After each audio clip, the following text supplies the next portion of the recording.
really, I'm not here to oppose anything and everything. No. My duty and the duty of colleagues on this side is to keep the government in check. That's our duty. And I invite colleagues to join us in doing this duty, doing the same, executing this mandate. Because keeping the government in check is for the good of each one of us. Honorable Speaker, I'm sure one of these days you will have a day when members will raise matters of national importance. They'll tell you about the poor roads in their areas. They'll tell you about, government officials stealing money that is supposed to trickle down to their people. They'll tell you about bad hospitals. They'll tell you about all these many different things. So as we keep government in check, it's for the good of all of us. And we shall happily continue to do it. Honorable Speaker, the Vice President and the Prime Minister have been approved by this House. We all did not vote for the both of you, but you have been approved.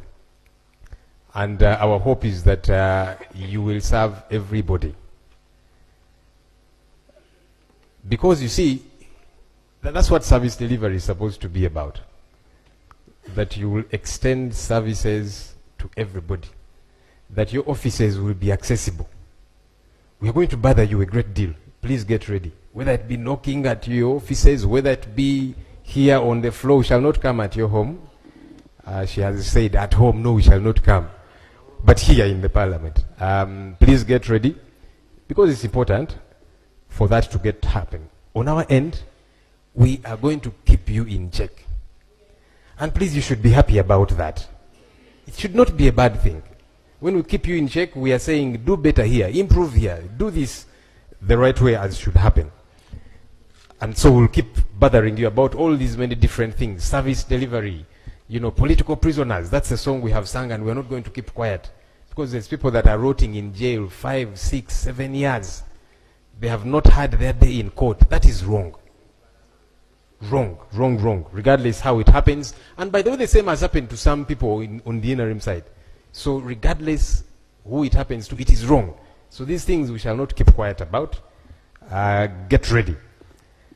Honorable Speaker, I did not vote for you to become Speaker. Because I had a candidate. No, me, I'm saying it publicly. Because I had a candidate. But I'll tell you what, Right Honorable Speaker. But your candidate voted for me. I don't know about that. But I want to believe the 60 votes he got, one of those was his. But I'll tell you what, Right Honorable Speaker. I want to salute you, especially for your remarks after you took chair of Speaker, when you were still at Kololo. I, for that moment, felt at ease. I hope I'll continue to feel that way. And here is why I felt at ease. Your speech had 3 critical elements that excited me. Number 1, you promised to be a speaker even for those who did not vote for you, like me. And that's imperative. Because now you have become a referee for all of us. Our hope is that you will be ready to blow the whistle when there is a hard tackle, as opposed to you actually being the one tackling us. So that gave me comfort, Right Honorable Speaker. You promised in your remarks a corruption-free parliament. That excited me.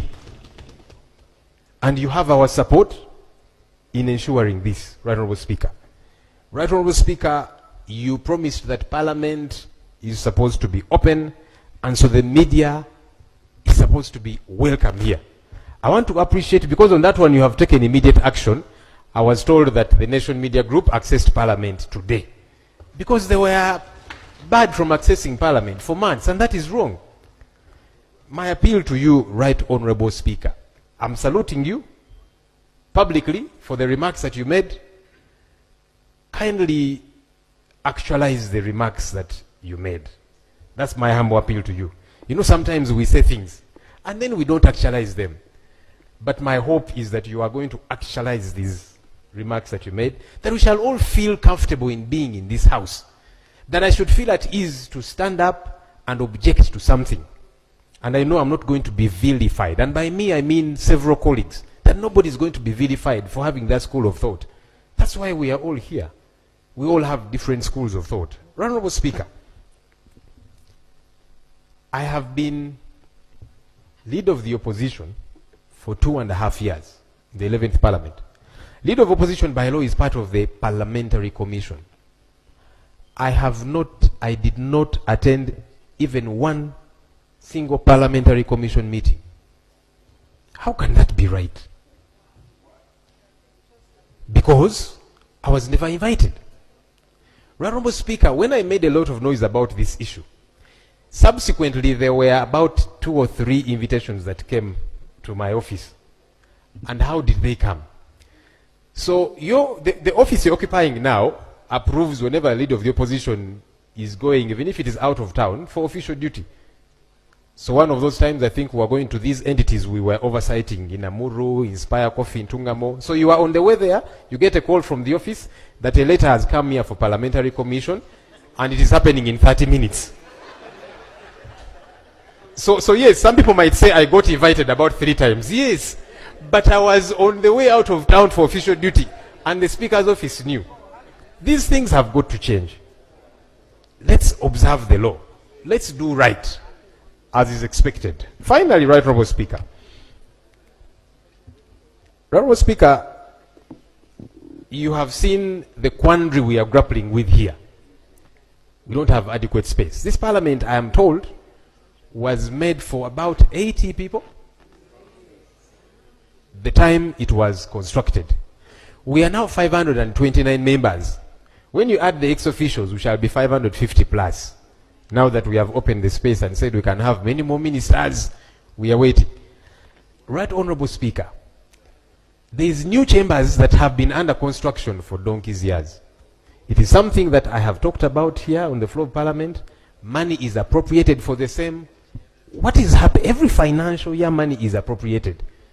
Why has that place become a bottomless pit? Why do they not finish constructing that place so that members don't sit on their laps?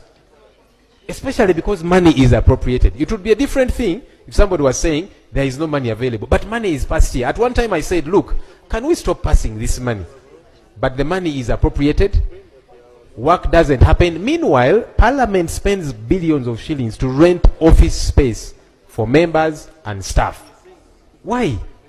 Honourable Speaker, we are trusting you to fix these issues. I'm glad that you ably talked about them. We are looking forward to working with you. We are looking forward to all of us enjoying our space here, supporting what we feel is right to support, objecting to what we feel we should object to, and who will benefit? The people of Uganda out there. I thank you and congratulations to us all.